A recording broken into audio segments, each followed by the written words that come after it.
Ever wondered why some buildings last thousands of years, while others crumble in just decades? Well, the Pantheon's dome has been flexing for 1,900 years, longer than your phone's warranty. Aha, Doodles. Right next to it, Rome's Trajan's Market, built in 110 AD, still has its original brick walls, while your gym membership hasn't even hit its first renewal. Check out the crumbling concrete of London's National Theatre, opened in 1977, with cracks so bad it's a wonder it's still standing. Instead of a time machine, just book a budget flight. Rome's Fiumicino Airport is closer than your last IKEA run. The Pantheon has stood here for nearly 2,000 years. Its dome still perfect, its marble floors gleaming. And get this, it was built using Roman concrete, an ancient mix of lime, water, and volcanic ash that's still baffling engineers today. Turns out this concrete wasn't just tough, it actually healed its own cracks, like a superhero with a lime and ash first aid kit. Meet pozzolana, a volcanic ash that Romans mixed with lime to create their ultra-durable concrete cocktail. Below you, 2,000-year-old Roman concrete piers jut from the water like stubborn teeth. They've survived storms, earthquakes, and the slow crush of the sea. Meanwhile, the modern concrete dock next to them is already crumbling after 30 years. Check out the Romans' clever concrete recipe, featuring volcanic ash from Pozzolana, Italy. The Romans mixed it with seawater from the Mediterranean, creating a surprisingly strong and salt-resistant binding agent.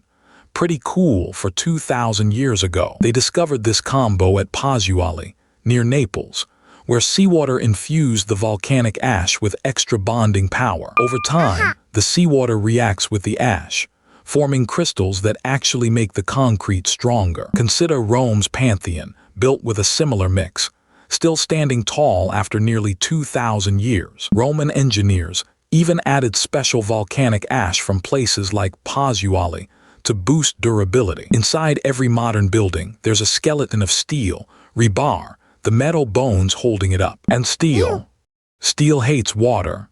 Give it a splash, and it throws a tantrum called rust. Now the Greeks, they had this problem 2,500 years ago with their iron clamps. Their fix: wrap the iron in lead. Water hits the lead, not the iron. Problem solved. The culprit: rust. The rebar inside it turned to dust. No warning. Just gone. Ancient builders like Vitruvius knew to protect their metals from corrosion, a trick we somehow forgot. Take the Pantheon's dome, still the world's largest unreinforced concrete span after 1,900 years, because its oculus acts like a built-in pressure valve, not a leaky sunroof. The Egyptians also used a similar trick at Edfu Temple, where its stones are cut to fit together with insane precision, like a 2,000-year-old Lego set. Take the arch. The Romans didn't invent it. Persians and Etruscans beat them to it, but they perfected it. Every stone in an arch pushes against its neighbors. The weight doesn't crash straight down. It flows sideways then down. That's why Roman aqueducts still stand. No glue, no mortar. Just stones holding each other up like a team. Now stack arches into a dome, and you get the Pantheon, 2,000 years old, and its roof hasn't budged. Modern concrete often uses Portland cement, which can be brittle and prone to cracking, like a dropped smartphone screen. Case in point, 2018. A Florida bridge collapsed before it even opened. The culprit: a flat slab that couldn't handle its own weight. Meanwhile, Hagia Sophia's 1,500-year-old dome, built without a single steel beam, has survived more earthquakes than my phone's autocorrect can handle. In 1995, Kobe, Japan got hit by a monster quake. Modern concrete towers snapped like twigs, but 5-story wooden pagodas nearby stood tall, barely a scratch. Turns out those pagodas have a secret. Their joints are loose, like a stack of Jenga blocks that can wiggle without toppling. That wiggle room's thanks to hidden shinbashira, a central pillar that never touches the floors, like a spine in a hula hoop. And Japan's not the only one. Over in Peru, the Inca built stone walls with no mortar, just perfectly fitted rocks that could rattle but never fall. Earthquake hits. The stones shift, absorb the shock, then settle back into place. No glue, no rebar, just geometry. The ancient Greeks used a technique called entasis, where they curved their columns inward slightly, like a clever architectural safety net. Like the Parthenon, which withstood earthquakes for centuries thanks to its clever column design. That's because the Greeks stacked marble like a toddler's block tower. Flexible joints let it sway. But the Temple of Zeus at Olympia, still standing after 2,500 years of Greek drama. Meet the Romans, who perfected a concrete recipe that withstood earthquakes and sea erosion for centuries. Talk about a solid foundation. But in Cambodia, Angkor Wat stones do exactly that. 1,000 years old, and they still fit tighter than Lego. Here's the thing. Those masons didn't have lasers or diamond saws, just iron chisels and a lot of patience. They'd carve the top block first, then use it as a stencil to trace the bottom one. Flip, repeat, and boom, perfect match. No mortar needed, just gravity and geometry doing the work. And yeah, it's still standing. Meanwhile, modern bricks.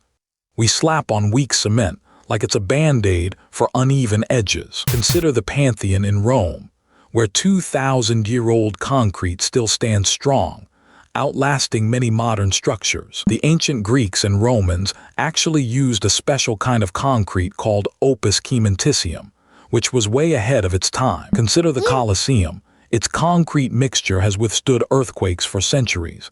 That's some serious staying power. Ancient builders, they'd laugh. The Parthenon's walls are solid marble, 3 feet thick in places. Marble doesn't burn. In 2017, London's Grenfell Tower did, because its outer skin was flammable plastic. The Pantheon's dome is a masterclass in durability, thanks to its ingenious mix of concrete and volcanic rock. That same volcanic ash recipe helped the Romans build the Trajan's market walls, still standing after 1,900 years, while my IKEA bookshelf wobbles if I so much as glance at it. Those Romans didn't just wing it. They mixed in crushed pottery from Ostia's old kilns, turning trash into a 2,000-year warranty for their walls. Meet the Roman recipe. A dash of lime, a pinch of volcanic ash from pozzolana, and boom, concrete that laughs at seawater like it's a spilled soda. You're standing under the Pantheon's dome, still smooth, still perfect after 2,000 years. No rebar, no rust, no cracks, just one solid piece of concrete holding up the sky. Turns out, the Romans didn't just toss in any old ash. They mined the good stuff from the Bay of Pozzolana, where Vesuvius' little sibling volcano burped up the perfect secret sauce. This superhero smoothie isn't just ash. It's a rock-hard handshake between lime, water, and the mineral altobermorite, which grows like tiny crystal armor inside the mix. That same armor-plated smoothie let the Romans slap a 142-foot-wide dome on the Pantheon. No internal supports, just pure ancient swagger. Roman architect Vitruvius knew his stuff, designing for permanence, not just a quick fix. Take the Pantheon's dome, 2,000 years old, still the world's largest unreinforced concrete span, while our parking garages start peeling like bad sunburn in half that time. Turns out, Romans spiked their mix with seawater, like a salty margarita for rocks, and that combo grew tiny crystals that actually healed cracks over time.